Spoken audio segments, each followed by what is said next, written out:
Here's a fun fact about me. I'm really good at procrastinating.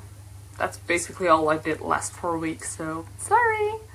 I'm just gonna take you back to a few days after New Year's because I got on a bus and I left Sydney, and for the first time I actually got to drive on the actual harbour bridge, which was kind of cool. So the bus took me to Byron Bay, which is basically hippie central.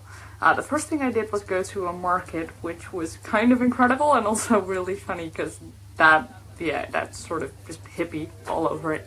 It was absolutely brilliant. For the rest of the day I just sort of walked around and saw a lot of surfers, saw some nice views, and it was really good, and I would have loved to stay longer. Weren't it for the fact that, like me, a lot of other backpackers had the same idea of traveling north after New Year's, and all the hostels were booked out.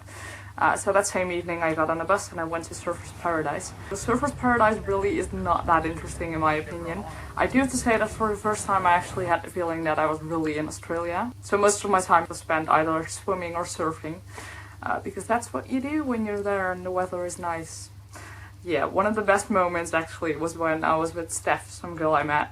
We went in for a swim at the beach, we came back, laid down, closed our eyes for about 5 minutes, opened them up again, and our fantastic bright blue sky without any clouds had turned into this. It was incredible. Seriously, look at it, it's so beautiful.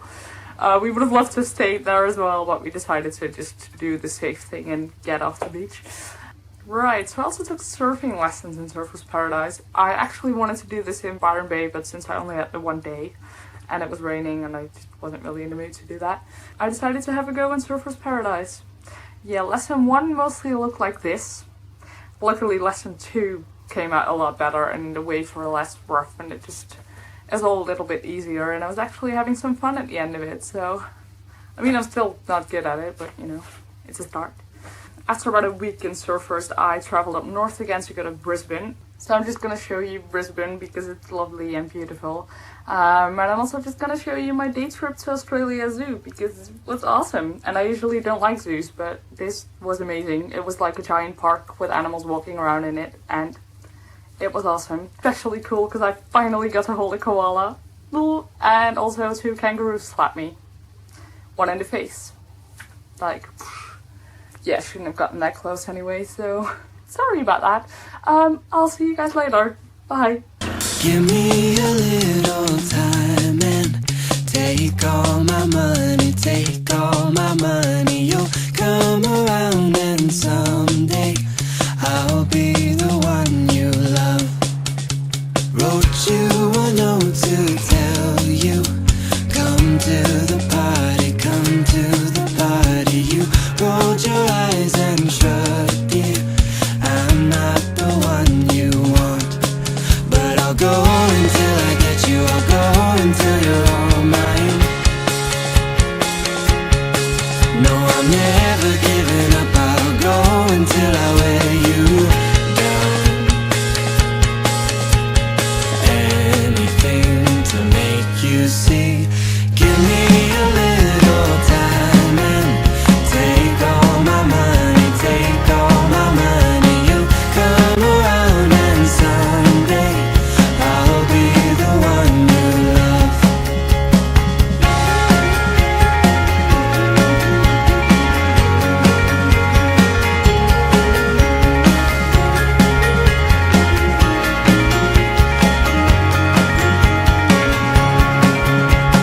Pulled up outside your house, dear, waited forever, why did I go there? Somehow you made your mind up, I got you in my car, and the way you smell like flowers, I could have stared for hours.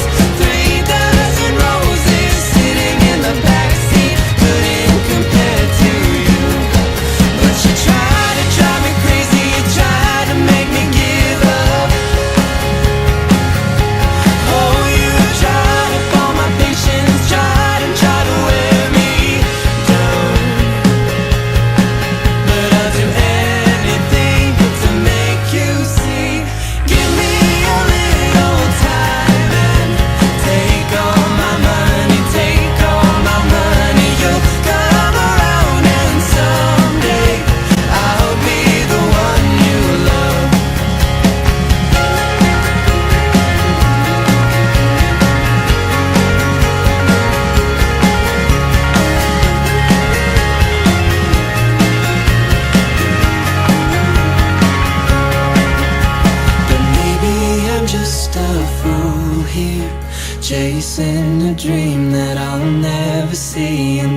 when you caught my eye, dear, and smiled so dear. I'll be the one you love. I'll be the one you love.